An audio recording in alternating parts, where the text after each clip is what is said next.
Welcome to Sports Review. I'm Jesse Valdez, along with this new guy over here, Cedric Williams. Cedric, you're going to be helping out in the sports, department here at MCE. Right. Tell the viewers a little bit about what you're going to be bringing to the table.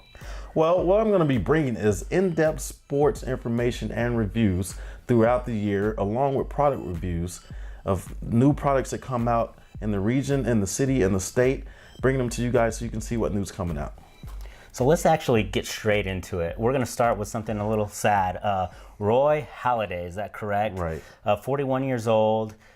He was involved in a plane crash. That's right. November 7th, Roy Halladay, former pitcher for the Philadelphia Phillies and the Toronto Blue Jays, died in a one-person plane crash right off the Florida coast and the Gulf of Mexico. His body was found. It was the only body found there. A sad story for his family. Do we know anything about this plane crash, of how it happened? It's obviously tragic. Right. Not as of yet. They don't know exactly what happened. If there's a malfunction, of course, they have to find the black box, whatnot. But, what they're saying is he was really deep into his community. He's going to be badly missed by, of course, his wife and kids, his former teammates, Major League Baseball as well. Well, baseball, he's been playing for 14 years in the league. He retired about 4 years ago. Right. Who is this guy? And obviously he was a great baseball player. Would you compare him to anybody in the league? He ranks 39th all time in strikeouts, with over, 1,000 strikeouts in his career. So he's got to instantly be up there with Randy Johnson, Nolan Ryan, all the greats, of course, of near, current time. You got Verlander, you got Kershaw, so he would be in that bracket. Is there any best moments that this guy has contributed to the game?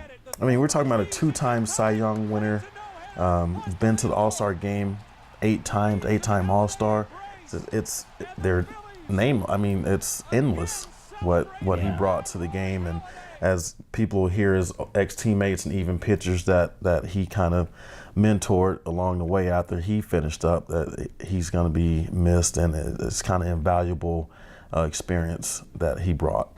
Okay. Yeah, sad news to hear. Let's go ahead and switch gears a little bit, though. Let's talk some NFL trades. I know we have some big names in there, including the Eagles, which are the top of the division in the NFC East. I would know, being a Dallas Cowboy fan, as well as the 49ers and Bills. They have some trades that could possibly be some game changers come.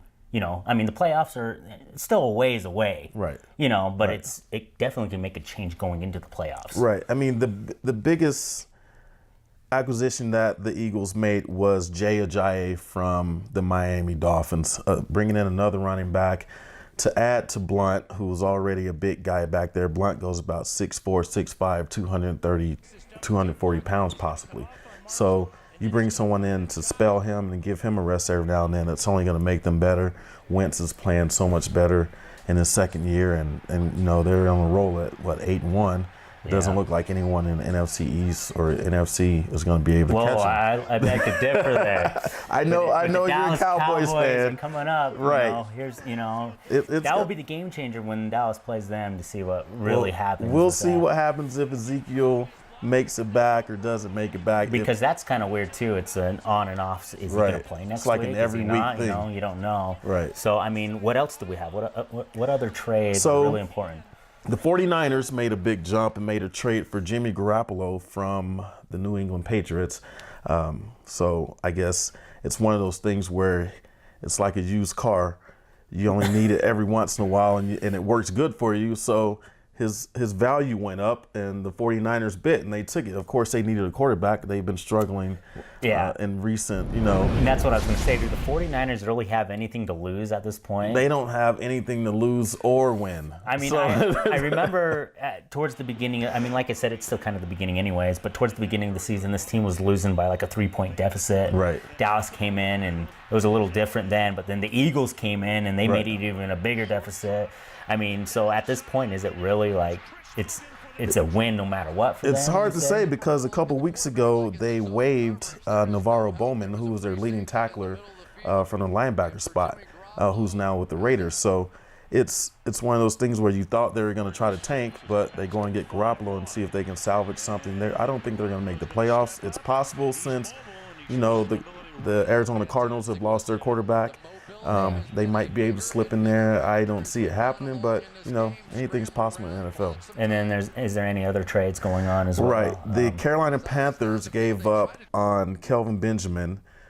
He had a couple knee injuries, and he's only been in the league, I think this is his second year maybe. Mm-hmm. So they traded him to the Buffalo Bills to give Tyrod Taylor another target down the field.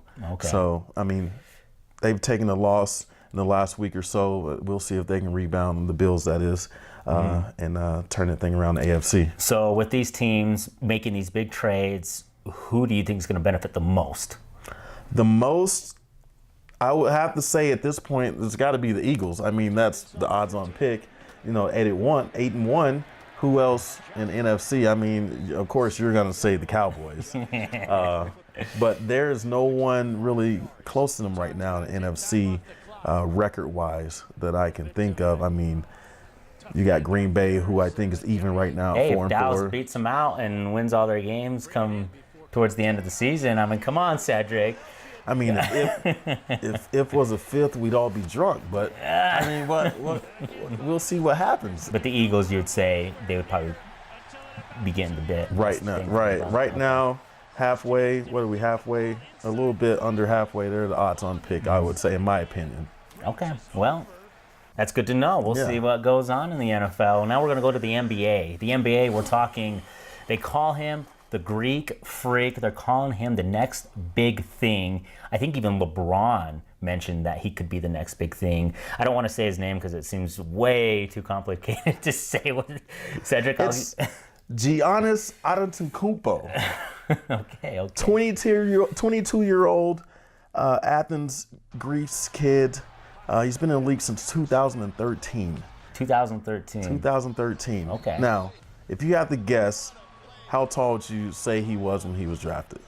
See, and we were talking about that a little bit. Right. 6'8", 6'8" is, there's nothing normal about it, right? Right. And this kid's even grown even more than that since the past few years in the league. So how do you grow from 6'8" to even taller? It's hardly heard of. Guys can grow up. I think women grow up to their 21, guys maybe 20, but this guy, he is off the charts. Drafted 2013 first round, 15th pick at 6'8". Now we fast forward to 2017. He's 6'11", over a 7'5" wingspan, I believe. I want to say 6'8". I'll have to double check on that, but well, I understand. Height is everything in sports. Right. There's nothing normal about sports. It's all about the abnormal. Right. But besides height, why are they calling this guy the next greatest thing out there? Well, let's start with the numbers. Everyone looks at numbers and says, well, show me the numbers. So in 2013, his rookie year, he should have been a freshman that year, he came into 6.8 points a game, roughly 2 assists, 4.5 rebounds. And he's graduated over the last few years. Let's move to 2017. We're about 8-9 games into the season. We're looking at 31 points, 10 rebounds, 5 assists. All right.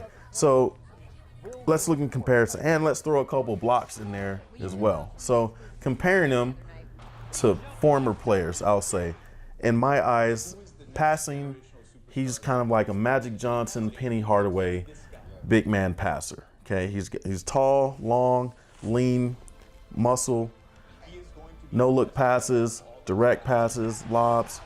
He gets it there.